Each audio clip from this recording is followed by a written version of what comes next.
Si vous comprenez la différence entre le gain réel et le gain complexe, la deuxième chose qu'il faut comprendre, c'est le gain en boucle.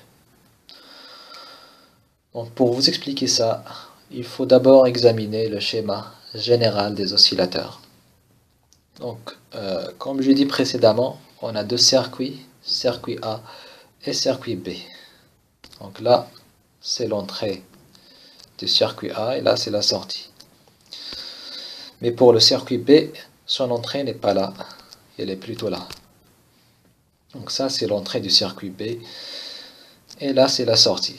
Donc ce qu'on fait, c'est qu'on connecte la sortie du circuit A avec l'entrée du circuit B.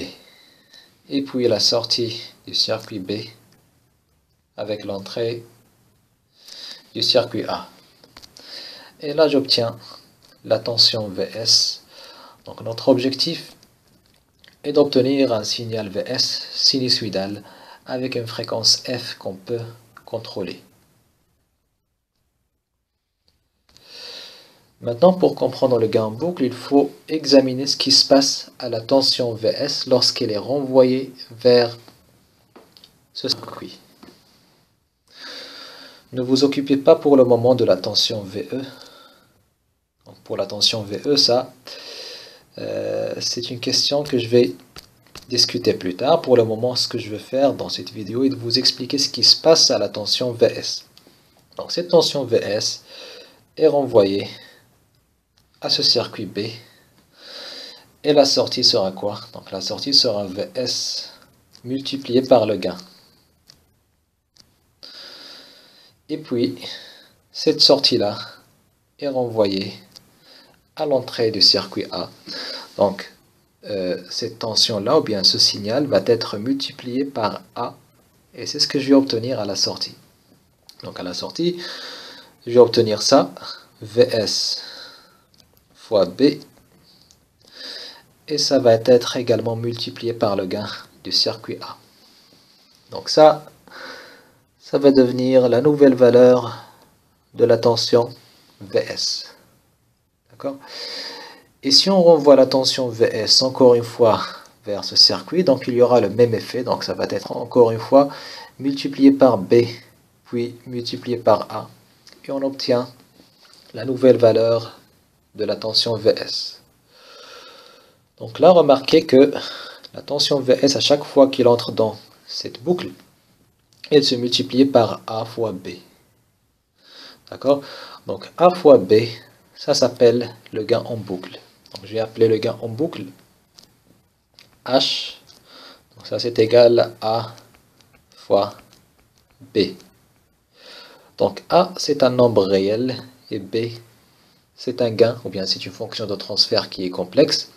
Ça veut dire que le gain en boucle sera également complexe. Maintenant, c'est quoi le module de ce gain en boucle et c'est quoi son argument?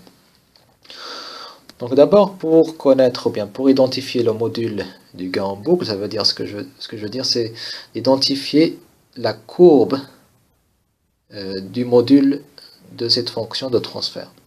Je connais déjà la courbe du module de cette fonction de transfert qui est B, c'est quelque chose qu'on a déjà vu.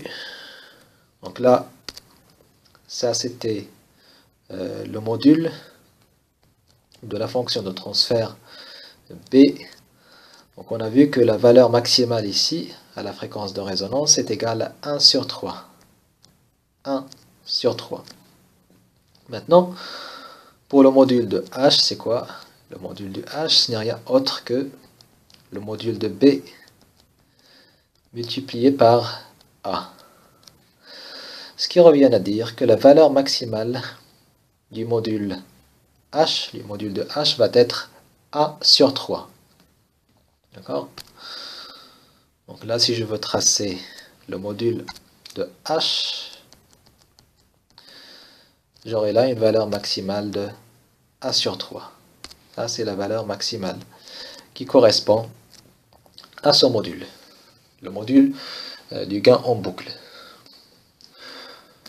Qu'en est-il pour la phase? Donc, pour la phase, donc phi, la phase de ce gain, de la fonction de transfert h n'est rien autre que l'argument de h. Donc ça reste le même, donc ça ne change pas. Donc j'ai toujours là 90 degrés et là moins 90 degrés. D'accord? Maintenant j'ai les caractéristiques de la fonction de transfert, ou plutôt du gain en boucle. Et ça va être important pour comprendre le fonctionnement de l'oscillateur.